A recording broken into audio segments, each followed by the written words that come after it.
ফেসবুকে আপনি প্রতিনিয়ত কাজ করতেছেন, কিন্তু আপনি ৳১ যদি ফেসবুক থেকে ইনকাম করতে না পারেন, আপনার কিছু বিশেষ ভুলের কারণে যে ভুলগুলো করলে ফেসবুকে আপনি সারা বছর কনটেন্ট তৈরি করলেও আপনি ফেসবুক থেকে ইনকাম করতে পারবেন না কিংবা মনিটাইজেশন অন করতে পারবেন না।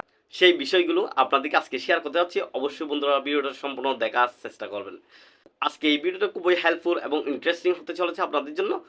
তো যারা আমার ফেসবুক পেজ এবং ইউটিউব চ্যানেল থেকে দেখতেছেন তারা অবশ্যই সাবস্ক্রাইব এবং ফলো করতে ভুলবেন না।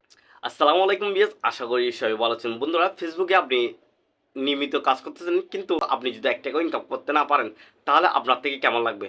অবশ্যই বিষয়টা অনেক কষ্টকর। ফেসবুকে যখন আপনি কাজ করতে আসছেন, অবশ্যই ফেসবুকে কোন কাজগুলো কীভাবে করতে হবে অবশ্যই আপনার থেকে জানতে হবে।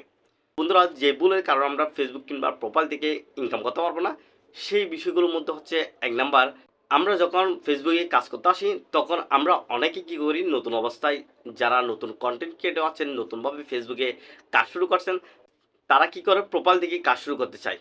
কারণ উনি বুঝে উঠতে পারে না পেজে কাজ করবেন না প্রোফাইলে কাজ করবেন। এরকম কনফিউশন থাকতে থাকতে উনি কী করে প্রোফাইল থেকে কাজ শুরু করে দেয়। প্রোফাইল থেকে কাজ শুরু করার জন্য অবশ্যই প্রফেশনাল মোডটা অন করতে হয়।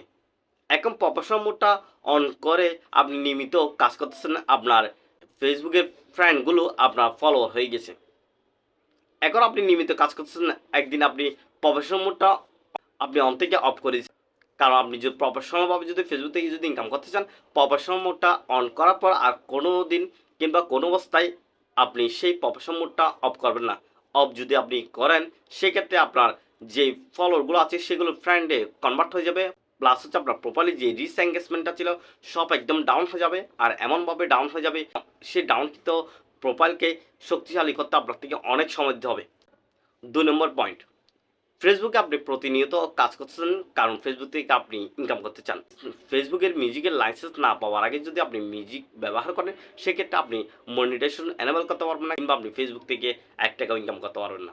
এখন আসুন বন্ধুরা ৩ নম্বর পয়েন্ট, যখন আমরা নতুন অবস্থায় ভিডিও তৈরি করি, ভিডিও আপলোড করি প্রোফাইল কিংবা পেজে, তখন আমরা নিজেদের প্রোফাইল থেকে নিজেদের ভিডিও আমরা শেয়ার করি। অনেকে পেজে ভিডিও আপলোড করে কিন্তু প্রোফাইল থেকে ভিডিও শেয়ার করে। নিজের প্রোফাইল থেকে বন্ধুরা কোনো অবস্থায় ভিডিও শেয়ার করা যাবে না, কারণ হচ্ছে এটা হচ্ছে ফেসবুকের গাইডলাইনের বাইরে। ফেসবুক গাইডলাইন ভঙ্গ করে আপনি কোনো অবস্থায় কাজ করতে পারবেন না। এখন আসুন বন্ধুরা ৪ নম্বর পয়েন্ট, আপনি কোনো অবস্থায় বন্ধুরা আপনার ভিডিওর ভিউ বাড়ানোর জন্য কিংবা পেজে ফলোয়ার বাড়ানোর জন্য ভিডিও লিঙ্ক কিংবা পেজের লিঙ্ক শেয়ার করতে যাবেন না।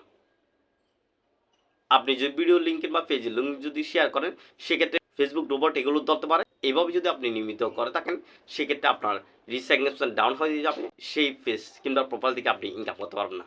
তো বন্ধুরা, এই কাজগুলো কোনো অবস্থায় করতে যাবেন না। ফেসবুকের গাইডলাইনগুলো না মেনে কাজ করতে যাবেন না। সবসময় ফেসবুক সম্পর্কে জানার চেষ্টা করবেন। যারা ট্যাগ ভিডিও তৈরি করে তাদের ভিডিওগুলো দেখার চেষ্টা করবেন, তাহলে আপনি ফেসবুক সম্পর্কে অনেক কিছু জানতে পারবেন। তো বন্ধুরা, আর কথা বাড়াচ্ছি না, সবাই ভালো থাকবেন। ভিডিওটা যদি ভালো লাগে অবশ্যই শেয়ার করে দিবেন। আল্লাহ হাফেজ।